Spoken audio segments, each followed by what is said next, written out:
Welcome to Taking the Higher Road. I'm Leah Shaver, President and CEO of the National Transportation Institute. Each week, we interview industry experts and thought leaders who bring their insights to the driver life cycle as we discuss the industry's greatest challenges, recruiting and retention of your valuable workforce.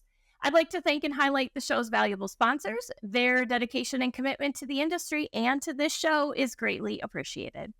Today, I am looking forward to a discussion with someone whose work, dedication, and passion for our industry that I admire so much, Mark Colson, President and CEO of the Alabama Trucking Association. As a leader of a state association, Mark not only talks every day to the trucking community in his state about all of the issues affecting them and their day-to-day struggles and triumphs, but he also works tirelessly with lawmakers, regulators, and the industry's network of suppliers, vendors, and partners to help the fleets in his state and beyond build the best trucking industry possible for our drivers and for the goal of safely delivering freight each and every day. Mark, if you can't already tell, I am so glad you're here. Thanks for agreeing to chat with us on Taking the Higher Road.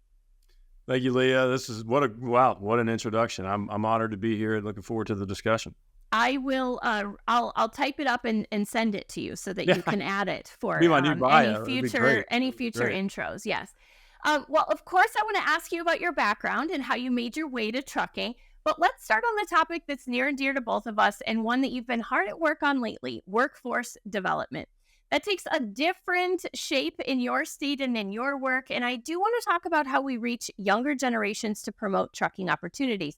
But to start, give us a quick overview of the workforce development projects that you're working on, why you find them to be so critical, and what this looks like in terms of interfacing with your member fleets at ATA and with the state government here. Thank you, Leah. Workforce development means different things to different people.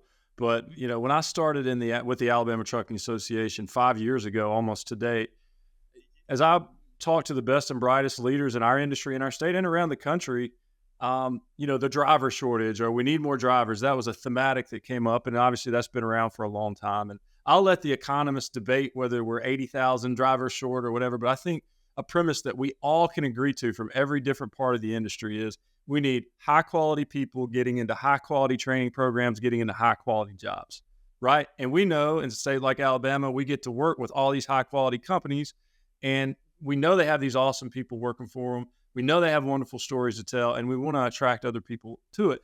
But, when you ask the question, like I did 5 years ago, well, what do you think we should do about that person who's been a leader in the trucking industry? You get a lot of different answers, and because there's no silver bullet in workforce development. There's a limited number of people out there. All industries are competing for them.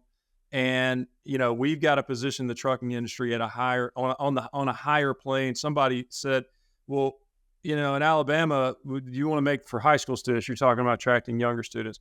Do you want it to be their first pick coming out of high school? I said, I'd love to be in the top 10, and that's just the reality we face with the entry-level driver, both in Alabama and around the country, aged 38 years old. That's crazy. That's crazy, right? 20 years since somebody was 18, they thought, I'm going to do something. And then when they're 38, they were like, oh, now I'm going to try to drive a truck. And so that's changing, and there are a lot of positive things happening there, both from the industry standpoint, from individual companies that we talk to.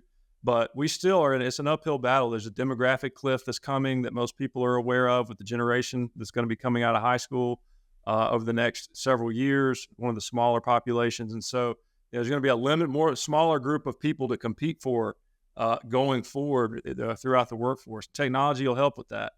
But, when it came to us and our approach to workforce development, after having those conversations with the thought leaders, it was, what can we do to change the public image of trucking in Alabama? So what was birthed out of that was a campaign, the Careers in High Gear is what we called it initially. We're evolving that now, but initially it just was to take those, what we called the real faces of Alabama trucking, individual stories that we know, real people with real companies in Alabama, sharing their stories in a unique way to targeted audiences that we believed through research had a higher propensity to want to become a diesel tech or professional driver.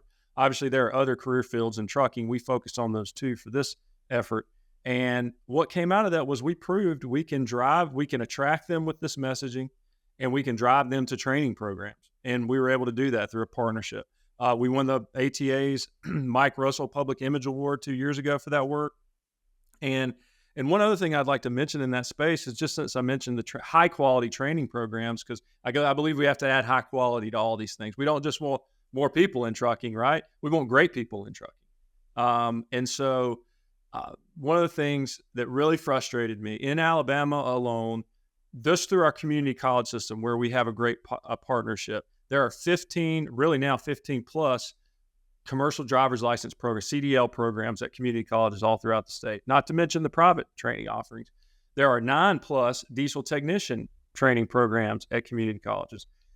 I found out that the instructors and program leaders in all those programs as a collective receive basically zero professional development support. Yet in every other sector of education, pre-K, elementary, high school, postgraduate, every sector, high school coaches, career coaches, elementary ed, special ed, all these educators have conferences they go to. They have collectives that support them. Yet we're 100 in Alabama. Trucking employs about 131,000 individuals, and we have 30 plus thousand trucking companies. And yet these are a large group of people who are supporting the workforce development for our industry. They're not getting the support that they need. So through a partnership with the community college system here, we've now gone 2 years in a row hosting a professional development conference for all of the program leaders for the diesel tech and CDL programs in the state. We had one in 23. We just executed one in 24. Huge success. And they embraced it. And my argument to the community college leaders, and they embrace this, just starting anything new is hard. But I said, selfishly, I just want one thing for the trucking industry out of this, is to look them in the face, the educators, the people that are in the classroom or in the truck, and tell them thank you and that we love you and we support you.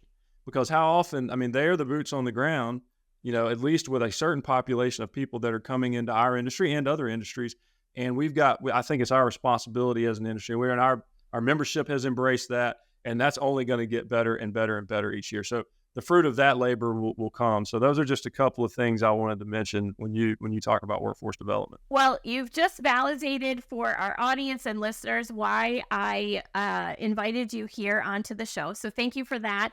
And maybe to those educators, after you greet them with such praise, it might have to end with, "And what can we do for you? What do you need other than money, maybe?" Well, we do that. And I've said to them is we want to be a good, strong partner. And a partnership in each of those programs looks different in each of those areas. Sometimes it's a need to connect with students, but most of them are pretty full. Some of them need to connect with local employers. Some of them need equipment. Of course, they all need money. We do grant support help, so it does look different, and we do follow up, and so do our members. So that's really important. It sounds awesome, and it's yet another thing to admire about the great work you're doing in Alabama. I want to go to that conference next year and and give some valuable data to them to supply in terms of speaking points. But you raised a great point in a conversation that we had previously.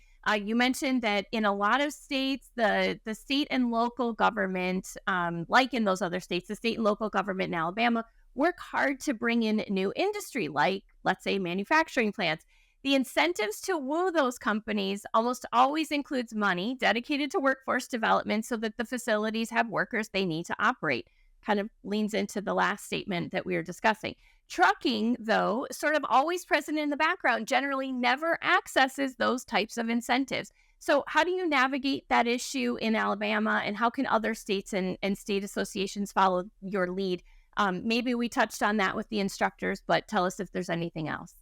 Yeah, we've got to be seated at the right tables. And presently we are. Just in Alabama, as a quick update, our legislature and governor and all the elected leaders supported a workforce development package that is going to transform the way all the workforce boards, both at the state and local levels, are set up. It's going to transform our Department of Labor into the Department of Workforce. And so because Alabama has one of the lowest unemployment rates in the country, but we have one of the highest labor participation rates, lowest labor participation rates in the country, worst labor participation rates, meaning people that are eligible to work that aren't on unemployment benefit are working. And that's a problem for all of our industries.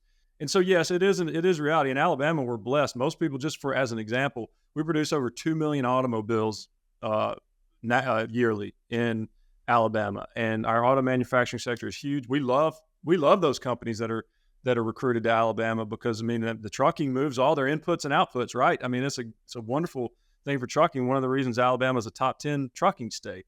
Yet I do find often it's not that we're out for the incentives that bring there,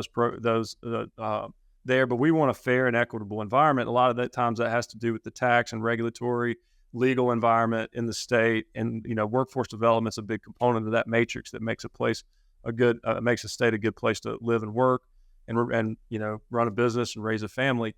But so that's been our argument here, is that whether it's a local workforce board or some of these statewide advisory boards, or when we're in recruiting companies here, we got to think of trucking as the essential link in the supply chain that it is, and not an afterthought. And that we have a lot of favor there in Alabama. I know some states it's a more difficult political battle, but I think it's just a constant fight that we have to remind those that we're not just a cost of doing business. We are an essential part of the supply chain, and we need to be thought of on the front end and the back end of these conversations. So we've had some success here, but I mean, it is. I know that my colleagues in other states fight those similar battles, and it's a constant every day. Got to remind people just how important the trucking industry and the people in it are to an economy being successful. So true. We have to shift the workforce development conversation to the next generation. I serve on the board of directors of the Next Generation in Trucking Association, and you are an active member and big proponent of the work that we are doing.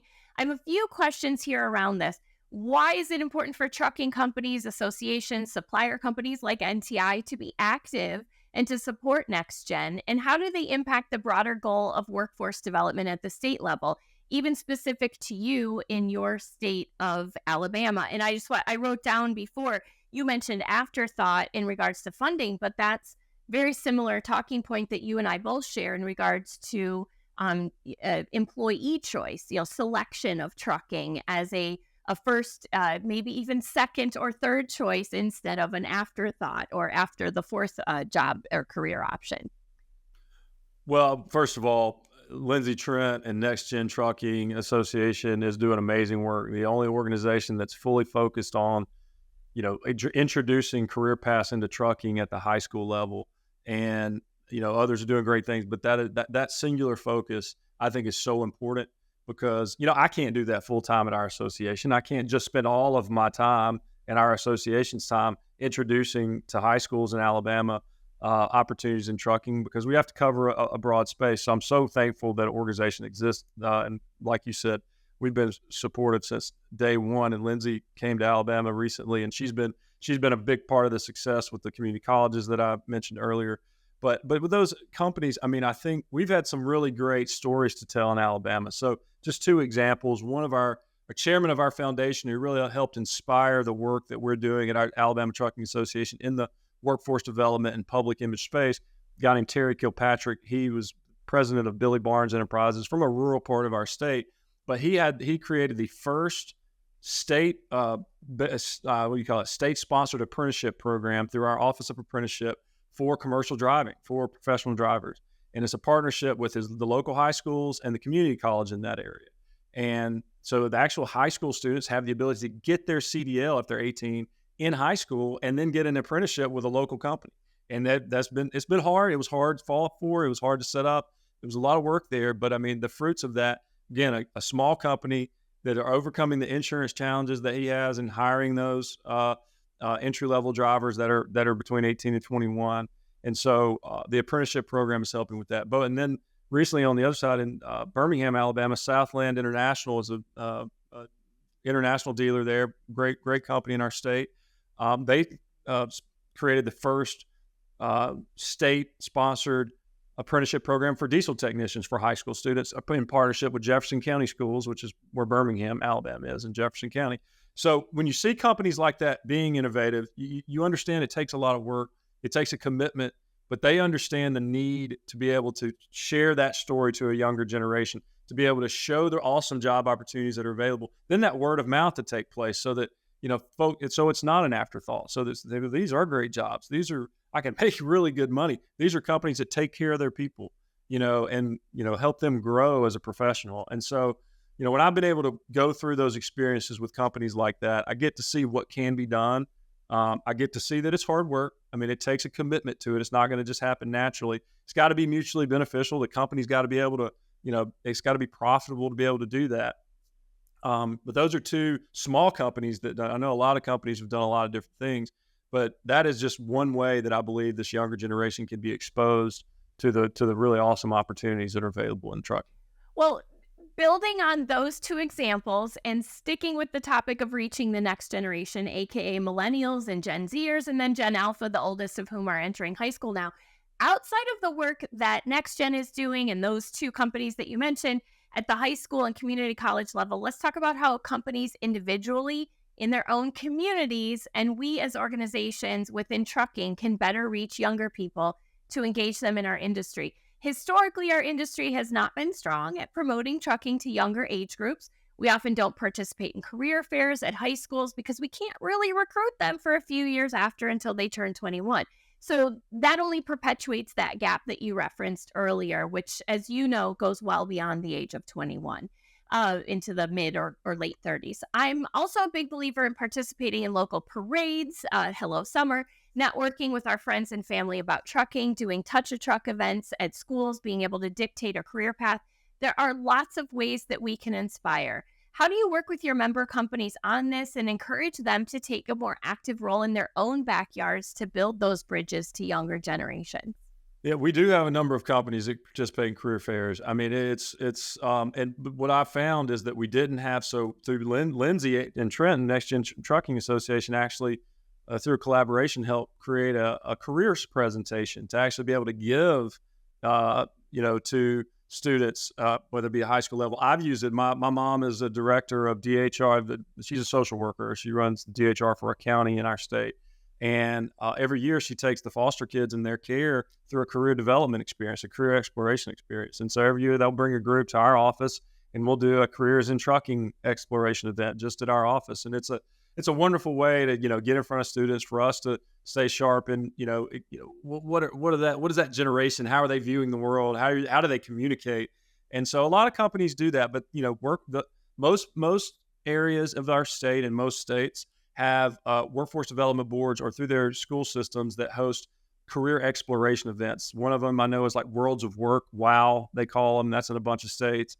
There's different ones, and some school systems require their students to go through these career exploration events. So we got to make sure that trucking is a part of those. That's one critical way. I think another way is through career coaches. I don't know about other states, but in Alabama, every school system has at least one career coach. We need more. They're not just guidance counselors. These are individuals that are specifically designated to help students explore their career options coming out of high school. And we've got to make sure those career coaches are knowledgeable about the culture of the trucking industry, how wonderful it is, what the unique opportunities are, how to connect with training programs. So I think that's it. And I think third is just building a relationship with training programs in the area, even if that company doesn't primarily hire out of that training program. And I think demystifying our industry is part of this whole matrix, is that we need to do a better job of mapping where, especially for the professional drivers, where entry-level jobs are, like who hires them, even if it's they working for driving for a municipality, right? Let's help people find quality entry-level jobs if we are barred from hiring them, like our flatbed industry or our tank truck industry. They can't hire entry-level drivers and never probably will be able to. But we can still support places that are developing them well, right?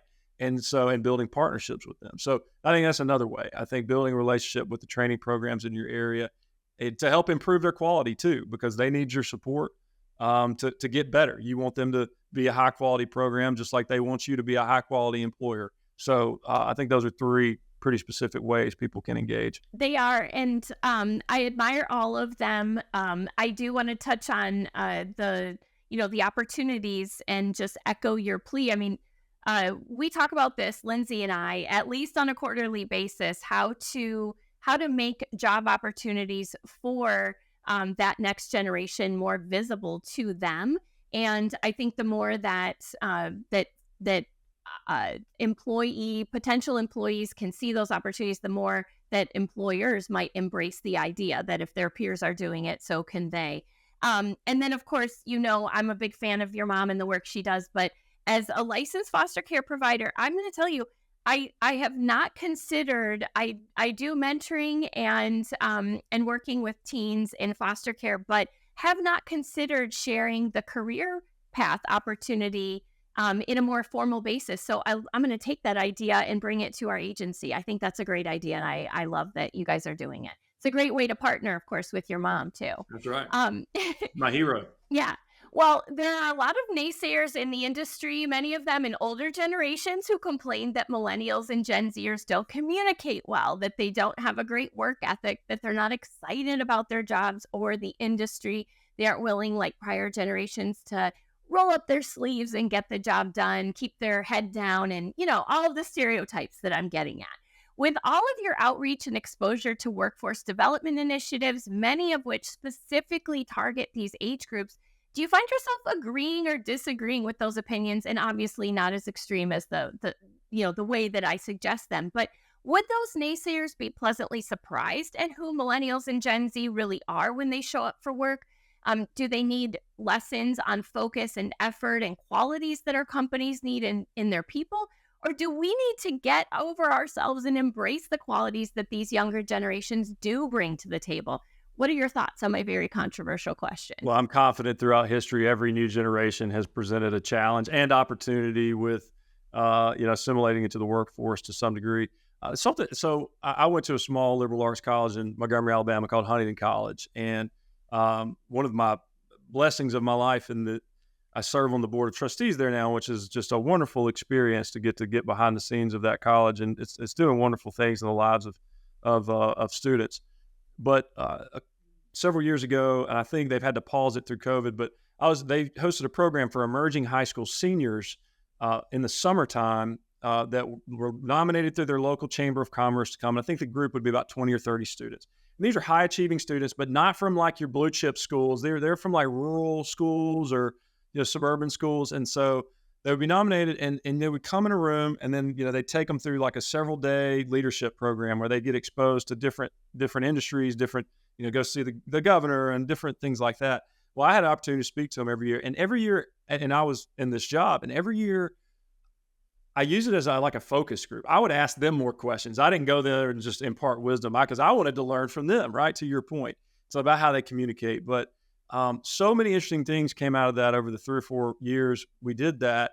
And one of the things was my perspective was that I was just extremely hopeful about the future after spending time with this group of students from Main Street, Alabama, different pockets of our community, and how bright they were, how passionate they were, how empathetic they were. And so, being 20 plus years their senior, I mean, we were from a different, though I'm relatively young, I was from a much different generation and probably saw the world much differently than they did. And so I just tell you that long story to say, I'm extremely hopeful about the future. I mean, certainly there's challenges with, styles of people coming into the workforce. But, I really do believe we have a great opportunity. Every generation presents a new opportunity, and we have to embrace it. And I think the people in companies, especially trainers, the people who have the ability to coach in life I know the people that coached me through sports and in other things I've been involved, leadership programs I've been involved in. I don't know that I have that skill set. Not everybody that does can be a great teacher, but I certainly value those that are of a different generation that can find a way to coach, right? Because we all need coaching. And I loved a thing recently. I don't know if the Savannah Bananas. Do you know this? Do you know this company? It is a baseball team, and they're very quirky. I listened to their CEO, the head guy there, do a podcast type thing, and he got asked one question: is how do you recruit players? And he had a lot of long answer to that. And then he got asked, which is a really good answer, by the way, which I won't get into. The second one was, how do you train, the players that come there that are going to do all this quirky, dancing and singing and all this stuff? And he goes, well, first of all, I don't like the question. He said, I don't believe in training humans. You train a dog. Humans want to be mentored, coached, and educated. And I was like, you know what? Our industry needs to hear that. Because we talk about training a lot, and it's not in a negative light, but we should empower people. We should mentor them. We should educate them. We should coach them. And I think this generation responds even stronger to that. They just don't want to be told to sit there and listen and be trained. They want to be coached. They want to learn. They want to be engaged. They want to be engaged in something that, does something positive for the world. And gosh, trucking, there's no better place to come than trucking, right? What a wonderful story we have to tell, what we do for this country, what we do for the world. And so I think if we think about it in those terms and try to meet them halfway, I think there's a lot of opportunities there. It's such a good point. I wrote an article recently for an association that I've spoken at many times, and essentially, to put it very simply, in terms of workers, we tend to look for that unicorn that's already had experience, that has more than a minimal baseline skill set and knowledge bank. But the other options are to grow our own, meaning start from youth on up, or to upskill folks that are already in maybe one area, and help them to develop into ours. But you do that, as you said, through coaching and mentoring, and not just giving them some instruction. So I like the idea. And frankly, only familiar with the bananas because of a trucking conference that was in Savannah, and there was an event there. So anyway, one more question on workforce development, and we'll move on. Ties more into office work and quote unquote white collar jobs at our trucking fleets. Motor carriers often aren't located within big metro areas with a huge pool of workers to pluck from, and often at career fairs and within supply chain programs at the college level. Non-fleet companies tend to be flashier and offer seemingly more exciting career opportunities than those that when the students are going to graduate. It makes it tough for trucking to compete for that talent as well. So how can we as an industry navigate the divide? How do we attract those candidates and keep them in our industry facing those challenges that I just talked about? Yeah, I understand this question and challenge. I was just at the Auburn Supply Chain Conference. They're called their Fusion Conference, Auburn University, and University of Alabama has a wonderful supply chain program. I know Mississippi State, a lot of four-year colleges in our region have some wonderful programs, and that's the challenge, right? Is that they come out of there's the other industries that may seem sexier, but I think that's an important place to engage for fleets, especially on the supply chain side. Is those institutions that are developing that talent, they have programs that really can get on the front end. We've had some member companies. Buddy Moore Trucking is a big one. P&S Logistics, Greenbush Logistics, that have just taken a proactive approach to getting involved in those programs. So they're capturing those students at like the freshman level and getting interns out of there, and some of them exclusively hire out of there because of so trucking at that program has moved up the ranks because not just because people like trucking, but because companies have decided to take a proactive approach to engaging. So I think that's part of it. It's always going to be a challenge, I think, but especially for those that are in rural areas. But again, there's a great story to tell, and if you find the right student, because not everybody wants to live in a metropolitan area. A lot of people are from rural places, and they like that. The cost of living's lower. A lot easier to retain good people in those areas because there's not as many jobs you can jump from A to B to C. So I think engaging with some of those programs like that are essential to help shifting the narrative on trucking can be sexy too, right? Well, the great take I got from what you shared about your member companies is that they're starting early, much like our plea that we want to be more active in the community. The companies that are, immersed in that supply chain program have started from the very beginning, not after those folks have been wined and dined by all the other organizations in the area. So it's a good hot tip from Alabama. Well, now that we covered all that, let's just reintroduce you to our listeners. Trucking isn't exactly in your blood, but you admired it early. Like so many of us, you found trucking and trucking found you, and now you're this amazing leader in our industry. You're vocal and passionate about the issues that affect us. You're a loud and effective advocate for our people, the drivers behind the wheel, the folks under the hood, and the crew in the office. You're approachable and visible at industry events across the country, especially in your own state. So give us a quick backstory as to how you found trucking and how you became such a passionate vocal leader for the industry. Oh, thank you, Leah. I've often said to people that truly God has a sense of humor because I grew up changing truck tires in my family's tire business called Blowout Tire Company. It was in Maplesville, Alabama. We moved down the road a little bit when I was in high school, but my dad, it's near 70. He was in his 70s. He's still in the shop every day, working in the shop and running the business. His father-in-law, my grandfather, started that business in the 1950s. So while I wasn't directly in trucking, I certainly from the time I was in diapers was it was ingrained in me. Hard work, the culture of this industry, and so it's one of the reasons I was attracted to trucking. And I spent 13 years at our state chamber of commerce prior to coming to the Alabama Trucking Association in 2019. It's called the Business Council of Alabama, and that was a wonderful experience. I got to work with every industry in our state, small, medium, and large, every corner of our state, doing lots of different types of work, advocacy, research, policy development, political campaigns. But all of that prepared me well. But this is the only industry I would have come to work in. I didn't. This wasn't just a job for me. This is something that I felt like culturally I was attracted. Part of that was one thing, and I think you'll resemble this. With a little bit of a sports background, I love competition. I think competition is healthy and good, and I love how competitive this industry is. Yet it's also extremely collaborative. Competitors work together in a healthy way, and I'm sure there are some exceptions, but generally speaking, we come together as a team better than almost any other group, and it's not normal. I mean, in Alabama's that way, and I talk to my colleagues in other states, it's that way there. So that's one thing. People that are in this industry love it, and they're willing to fight for it, and that makes me love it even more, and it makes me want to fight for them every day. So it's an easy. And then once we've got diesel in our blood now, and or electricity now too, whatever. I mean, we could get into all those issues, but I mean, once you're in it, you're in it. So it's something I love. Cool. Well, then give us your outlook. Give us the Mark Colson outlook. If with everything that you've accomplished in the 5 years at ATA, what would you say your next goals are personally, professionally for the association?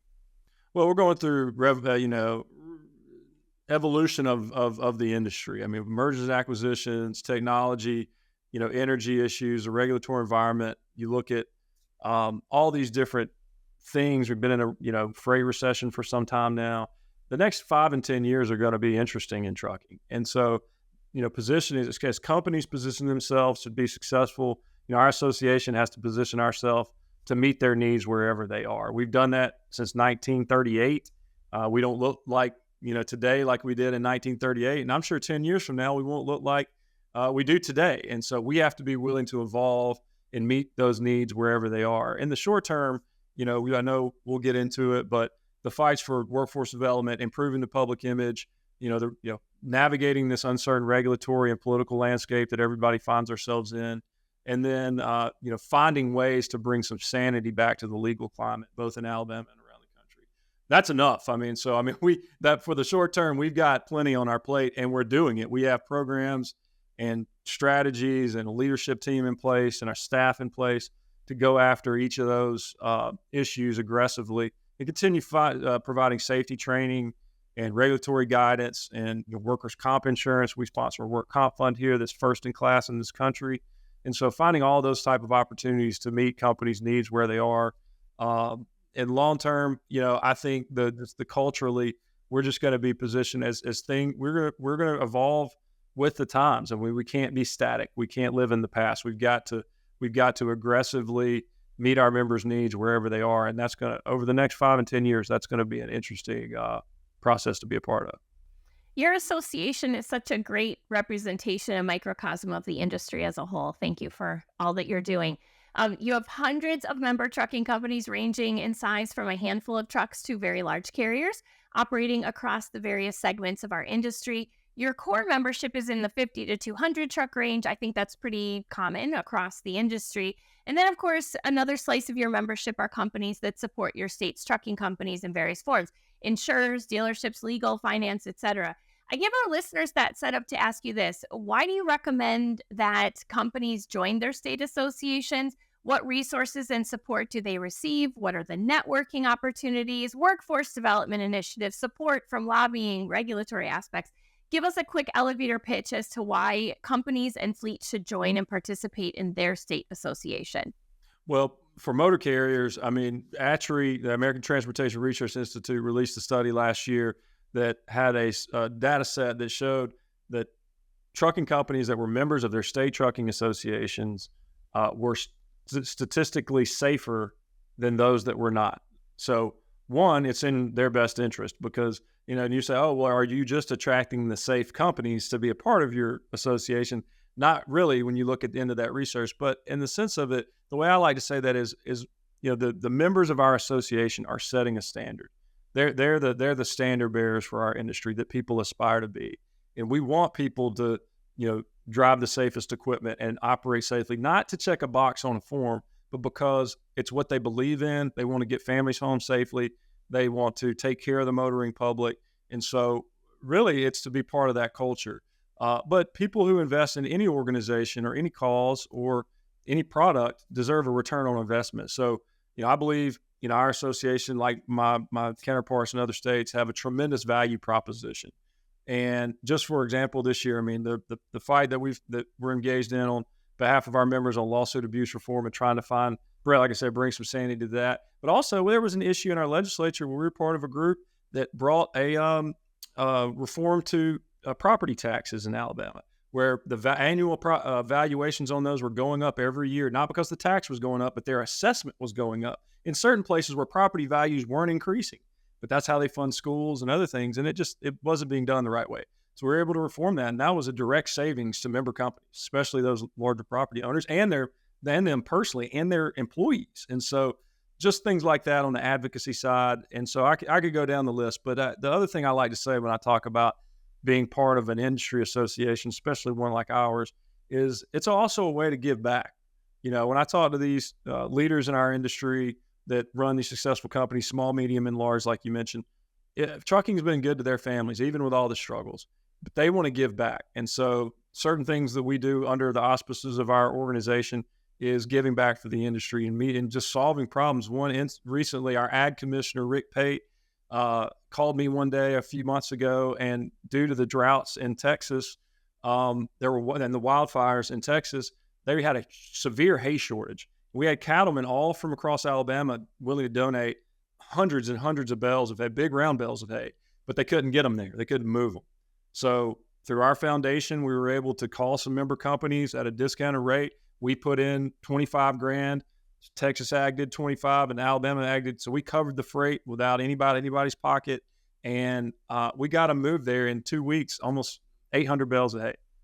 And so it was a tremendous thing. And the cows are literally starving. And so that's just one example of there are opportunities to give back to your industry, and you can do it through organizations like your state trucking association. So true. I would be remiss if I did not ask you about our joint initiative that you and I developed a few years ago based on an idea that you had. We were both speakers at an industry event, and there were the I Love Truck insignias around the lobby and some of the rooms, and of course being handed out in pins to wear by a mutual friend. And you said something that struck me so much on your panel that you were speaking on. I approached you immediately afterward to see if we could do something with it. This is where I feel like this is where we met. You said, with all due respect, I do love trucks, but we should be wearing pins that say, I love truckers. AKA, instead of pledging our love for an inanimate object, let's reroute that admiration to the actual people behind the wheel. So our creative team at NTI got to work and develop the I Love Truckers campaign, which has also become I Heart Truckers and We Heart Truckers. I give that background not only as a hint to our listeners to check out the campaign at ihearttruckers.com, which does offer all kinds of free resources to take part, but also as an inspiration for our motor carriers and others in the industry to find ways to demonstrate love to their people and to all of the amazing professional drivers. What are your thoughts on how our listeners and their team members can think outside of the box and use everyday action to focus on our fine professionals behind the wheel safely delivering every day? Well, I can speak for myself, and it's probably something we often all forget to do on a daily basis. That's one of the easiest things in life to do, is to simply say thank you. And that hit me hard during COVID when a number of truck drivers that I would talk to, and I'd try to go up wherever I was and just say thank you and ask them about their story. But with John Lex, very famous truck driver that was an American Road Team captain, we lost him several years ago. But during that time, I got to meet John, and he was just telling me these unique stories of people coming up to him. And he's like, Mark, I've been driving 20, 30 years, something. I mean, a long career, good career. And he said, I would never have anybody come up and just say thank you. And man, it broke my heart, really. And And one of the things that inspired me with all that is, having been engaged and, when you look at these billboard attorneys and they're so good at objectifying our industry. They go after the objects, to your point, they objectify us. Our job in our industry is to humanize. So I would just say, as a response to your question, anytime we can say thank you to a trucker, do it. Anytime we can participate in any event that is celebrating the professional truck drivers, I say let's do it. I mean, like, for example, during during COVID, we had to cancel our national truck driving, our state truck driving competition, our truck driving championship. And I was not a proponent for doing that. I'm like, well, look, this is one of the main things we do to celebrate the individual drivers. And, we need to find a way. Now, it was a good decision that year. I get it. We had to do what we had to do. But I'm gonna fight with all my might to make everything we do here about the individuals. Even with people talk about autonomous trucks and all this, the role of the professional truck driver isn't going away, and in my opinion, only going to be enhanced as we move forward. And as I was talking about earlier, as the economy and the world evolves. And so, anything we can do, both as an individual, as a company, as an association, to spread that word, to show that love for the people in our business, especially the truck drivers, I'm for it. I mean, so let's do it. That's one of your famous lines. Let's do it. And somebody has a good idea. Let's do it. We talked a lot about workforce development initiatives, and I know you're also actively working on some tort reform legislation within your state, which I want to ask you about in just a minute. What are your chief issues top of mind for your member companies right now? What do you hear from fleets as to their main concerns, and looking ahead at the coming year or 2 years? And how does ATA respond to what they hear from membership base? What do you hear from member companies, and how do you reply? Sure. Yeah. So we actually survey our members through ATRI. We generate enough responses for the top issue survey that we get Alabama-specific data. And that mirrors a lot of ATRI's data on their top 10 issues. And I also like to look at their top 10 issues on what truck drivers are most concerned about. But from a company standpoint in Alabama, of course, it ebbs and flows with the economy. Right now, the economy and inflation is right at the top. Lawsuit abuse, you mentioned it, driver shortage, diesel technician shortage, truck parking is a big one, and I know that's a national issue. Alabama's not the worst state, but we have our challenges there. And so on literally all of those issues, we have strategic, you call it a strategic plan. I don't really like that word because strategic plans get put on a shelf. Strategic initiatives to address them, whether it be truck parking.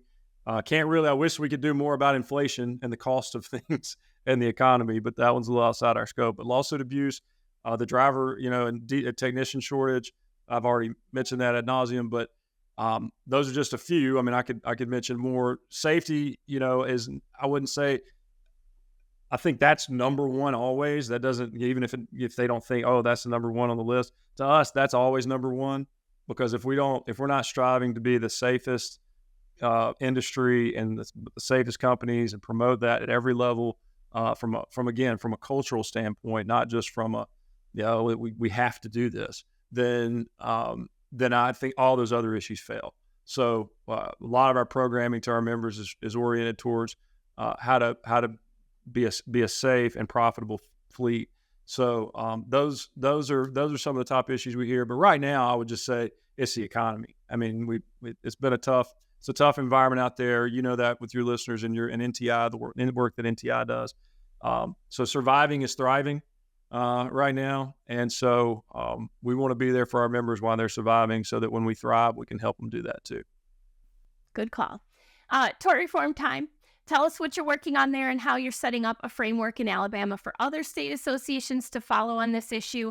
And tied into it is also the workers' comp fund situation in Alabama, which, as you said, is very unique. It helps reduce exposure to trucking companies and the cost of expensive on-job injuries. Tell us about your interest and commitment to this program that your state uniquely offers. Well, we're really proud. Our members in our industry helped spark a conversation on lawsuit abuse reform that hasn't happened in Alabama in 30 years. And that's too long, because during that time, too many things have gotten out of balance. A lot of other great states and leaders in great states, Brendan Neville in Iowa, Alex Miller down in Florida, many other states, they've led efforts or been a part of efforts to address many of those issues in their state. So that's given us great inspiration here. I know Louisiana had a great battle this year. So you see a lot of activity happening in that legal reform space in the states. But in Alabama, we've let it go too long without addressing it. And in the meantime, you hear about nuclear verdicts. They're terrible, but what we really have, both nationally and in Alabama and most states, was what I like to call a crisis of inflated settlements. That is a death by 1,000 cuts. And you see that in insurance rates, you see that in operational costs, you see it too much, and those don't go to trial, right? So what are the things that are driving inflating these litigation? So through all this effort, a bill was introduced this year in our legislature that was an omnibus bill that covered caps on non-economic damages, direct action claims, the medical financing companies that get involved and inflate the value of cases. And so it addressed many, many, many seatbelt admissibility, many different issues that trucking companies and your listeners would be all too familiar with. The political reality is whether you're in a purple, red, or blue state, the opposition is just as strong. And we're in a red state being Alabama. So lawmakers have to hear from trucking companies, but other industries. The bill was not specific to trucking. And so for lawmakers to truly understand that we've got to address these things, it's not about plaintiffs' lawyers play a role in life, but some of these issues have just gotten out of control and they need to be talked about. And we believe, what we put forward was aggressive yet reasonable, and looking forward to addressing that in the future. You listeners could go to www.lawsuitfairness4al.com to see a really great coalition of groups that were supportive of that effort that will support it going forward. So that will evolve and ebb and flow, but the good news is the conversation's been started and it's been way too long. So when it comes to our workers' comp fund, the ATA Comp Fund was started in the early 90s, really during a crisis moment, but it's evolved to become one of the leading workers' comp providers for trucking in the country. But not only in Alabama, we now have partnerships in, I think, 6 or 7 other states. I know Georgia, South Carolina, North Carolina, Virginia, Iowa, and Tennessee, and ride business in at least 46 states. So it's a way that, improves the safety culture of the companies that are part of that, because it's not just about writing your work comp check. It's about keeping your costs down, but keeping your claims down. But you do that by a behavioral-based model that from the top corner office to the shop floor and everything in between, everybody understands what the mission is, and that's to get everybody home safely. And when you do that, your costs go down, your claims go down, you get your annual premium back in droves. And so we've been proud to be able to offer that service. So the team that runs that here does a fantastic job. And so it has been a big part of creating that culture of safety that our industry is so proud of in Alabama. Very cool. Also cool, going to end it on a light note. My last 2 questions. Have you approached the subject with your daughter about in what capacity she will be joining the trucking industry? And have you bought her the Lego truck set yet from Costco? We haven't got done the Lego set, but she's got more trucks in her little playroom than you would imagine. But one of the cool things this year, she's just finished pre-K last week. But this past year on Community Helper Day, had the opportunity to go to her class, pre-K class for Community Helper Day, and I read other places you'll go, but then gave a little talk about the different types of trucks that are out there, and had little model trucks, and they all played with them and talked about the trucking industry too. Now you're talking about high school students. This is pre-K students, so I'm getting in there at the pre-K level. But that was a wonderful opportunity. And every time I see our members and see their children at our events, whether it be our conference or our truck driving championship or golf tournaments, whatever we do, I look at all these kids, mine too, and I just think, hashtags are everything, like hashtag future trucker, and so I just see it floating above their head when they're running around. So no, we would be lucky to have someone as talented as her in the trucking industry. Well, I look forward to watching her blossom in the industry. I'm excited about that. And I think you can get the Lego semi truck anywhere, like that Lego is sold, but it's like $35 or $40 less at Costco. So I have one in my office set aside for Malachi when he is old enough to start with that. At this point, it would just be material for me to walk on Well, and get upset. I did have a experience walking away from the Bluey. If you know the show Bluey, the Bluey Oh, I do. Playhouse at Costco recently, that was an experience. So we escaped that, but I should have countered with the Lego truck. But I don't Yes, know if yes. Lego truck could have competed with Bluey that day. Probably not, but next time. Mark, I want to thank you again for joining us and for giving us some insights and inspiration around all of the hard work that your association is doing on behalf of carriers, drivers, and the industry as a whole. Thank you so much. Thank you, Leah. And thank you for joining us on another episode of Taking the Higher Road. Stay tuned for next week's show when Jeremy Raymer returns to Taking the Higher Road for another fantastic conversation. Please know that your feedback is very important to us, and your kind reviews keep us on the hunt for more great talent to put in front of you. Remember to rate and review Taking the Higher Road on whatever platform you are using to listen. Once again, a special thanks to the sponsors of today's show and to Mark Colson. Until next time, thank you for taking the higher road.